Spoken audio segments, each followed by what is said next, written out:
A TNA title was destroyed at an Indy show. We've got the backstage reaction to that from TNA, plus multiple TNA stars are departing the company, and an AEW talent retires from in-ring competition. It's all in the Cultaholic Wrestling news right now. So, once again, we talk about, as we did in our first video, the People versus GCW. This is GCW's biggest event ever that took place at the Hammerstein Ballroom. And we had a strange moment in, the first hour of the show involving a TNA champion. Yeah, so PCO's rocks up. He's the digital media champion. It's the championship everybody wants, my goodness me. He wins a Rumble match. Then after the match, he takes a sledgehammer to his TNA title, maybe hinting at some kind of storyline. But no, it's definitely not a storyline. It looks like a shoot there, Tom. Yeah, he was interviewed after he won the pre-show Rumble and asked for his tools, which was a chair and a sledgehammer.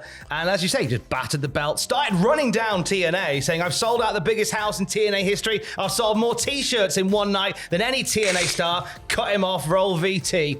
You could tell Emil J, the ring announcer for GCW, was desperately trying to get the microphone off him and take the sledgehammer off him as well. PCO quote tweeted fan cam footage of what happened, saying, "People don't care for victims, they care for the ones who stand up and the monsters their way through." Yes. What could it mean? SIC as read. Now, Fightful Select have given us an update on this story because you said, "Oh, is this part of a thing? Is this an angle in wrestling?" You probably think we have seen title belts destroyed in kayfabe before in years gone by, so maybe you think it is a storyline. But Fightful are saying GCW claimed they didn't know it was going to play out like that, and said the PCO made it sound like he was doing something that was part of a storyline at the next TNA tapings. Their claim is quickly they became aware it wasn't, though. It's all really real. TNA sources that we spoke to say Fightful claimed they were shocked and said he was supposed to finish up at the next set of tapings in San Antonio. His contract actually expired at the end of the year. He is not expected back as things stand. I don't know whether, we'll talk a little bit about somebody who is finishing up with TNA this week in just a moment, but it kind of felt like maybe PCO was going to go to TNA, drop the title and move on. Yeah. Whether or not he caught wind of that and just went, "No! Destroying it!" Yeah, feels like a massive bridge has been burned here, Tom. Oh, big style as well. I'll be perfectly honest, and I'm as big a TNA fan as you will find.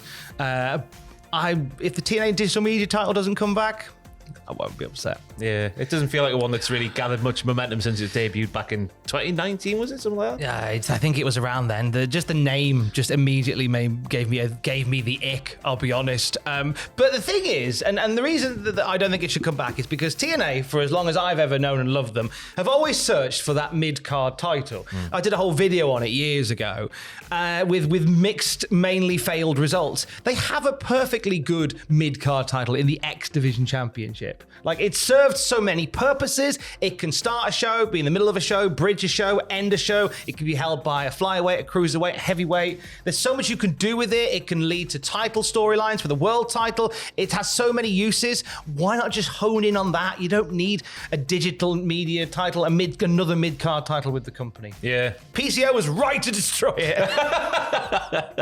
No, do business proper. But anyway, speaking of people who are done with TNA, Josh Alexander going out in quite the opposite way to PCO at Genesis last night. Yeah, with honour and respect, as Ali G might call it.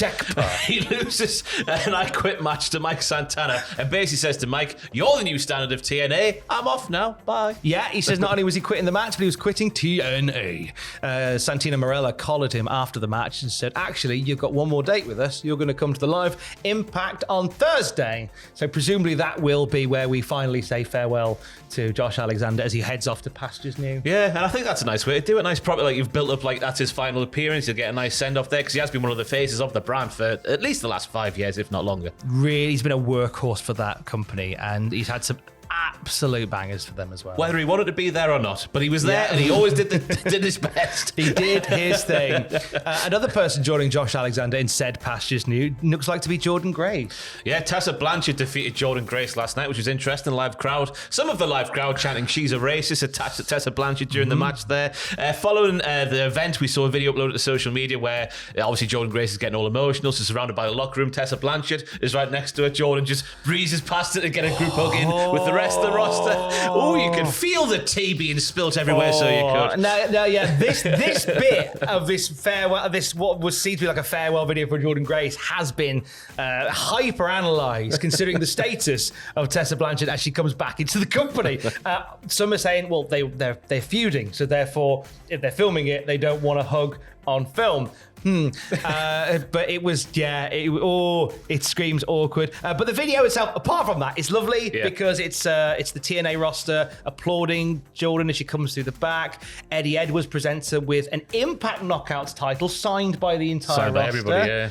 And then just as it gets too emotional, Alicia Edwards gives her a pie in the face. What a ribbington. What a ribbington we saw. Fightful Selector confirmed that Jordynne Grace's deal was up this month. Yeah. See you February 1st in a 30-woman over-the-top Rumble match, maybe. It's interesting where she goes after that, though, Tom. Definite Rumble appearance, but NXT, as I said earlier, it was video 1 or video 2. I think it was video 1. It's so stacked. So do we need Jordynne Grace in NXT? Would you be better off going straight to the main roster? What's funny is they've just started this deal with NXT. So is Jordynne Grace going to appear on TNA, but as an NXT star? I reckon just send her to the main roster now. Sod it. It's so stacked now. We don't need one more lady in there in the women's ranks of NXT. I just think get her straight up there. Yeah, straight into the main the main mix of things. Do that. She's done a fair share of time in TNA, fair share of time in NXT. Let's get her on the main roster for Raw or SmackDown. As for Josh Alexander, maybe the same because there's this working relationship between NXT and TNA. It's strange to have these guys who go to NXT and then presumably will end up doing stuff in NXT again. Yeah. It's the opposite, the men's roster compared to the ladies in NXT. The fact that there's not many bona fide names at the top of the card to go and challenge the likes of Ubafemi for his title. Josh Alexander is a ready-made guy to go straight into that main event scene. He offers something different to anyone else really in that main event picture. So I think go ahead and do that. Yeah. Get him straight in there. Send him to the shed. Yeah. Send him to the shed. And maybe make him the leader of the NQCC because that feels like his calling in life. Oh, that's a good shout. Oh, the shooters. Oh, or do we reunite Ethan Page and Josh Alexander? Maybe. If you want to turn him into a dick. Maybe I do. As well as all the farewells, we had a hello on TNA Genesis last night. Yeah, Mackenzie Mitchell. That last from the NXT backstage segments when 2.0 went at his pump. She was on TNA this weekend. Marking her comeback to the company, Tom. Yeah. She was there before she joined NXT, so it's bouncing back, but now she's the ring announcer.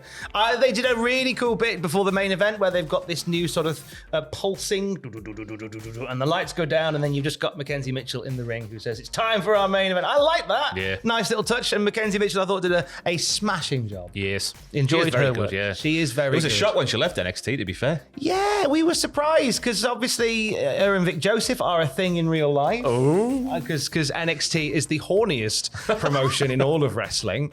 And they're a thing in real life. So I thought, that's a shame that they're going to be split up, but she'll always bounce back, and she has done. I think that's a good place for her to fit. We had a goodbye, we've had a hello. Let's end on another goodbye. Via Texas Death. Bum, bum, bum, bum, bum, bum, bum, bum, bum.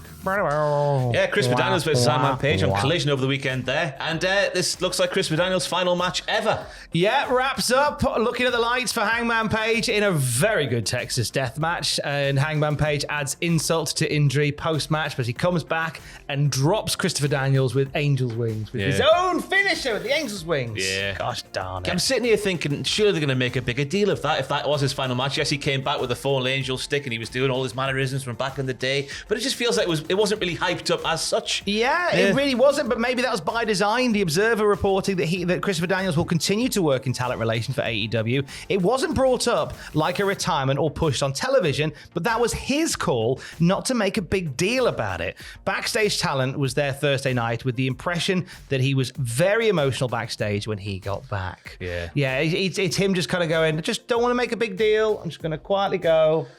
Part of me thinks you could have made a big. I get the humility in going, oh, don't make a fuss. I'm like, No, sell some tickets. I was going to say. Build this match a little bit. Like, people would care. Do you remember when he won the Ring of Honor title finally after all those attempts when he hits that bloody moonsault at the end and everyone went radio rental? We could have had something similar there, but if that's his wishes, that's his wishes. Yeah. I get it, but still. But either way, he'll continue with the company in a backstage role, which I think he's been a boon to the company anyway to be there. But seek out the match. It's a really fun match that they have, and Christopher Daniels going out the way that he wants to go out, quietly into the night in a Texas death match. I think that's how we all want to go, really. For the very latest wrestling news at any time, you can check out Cultaholic.com. Stay safe. Love you. Bye.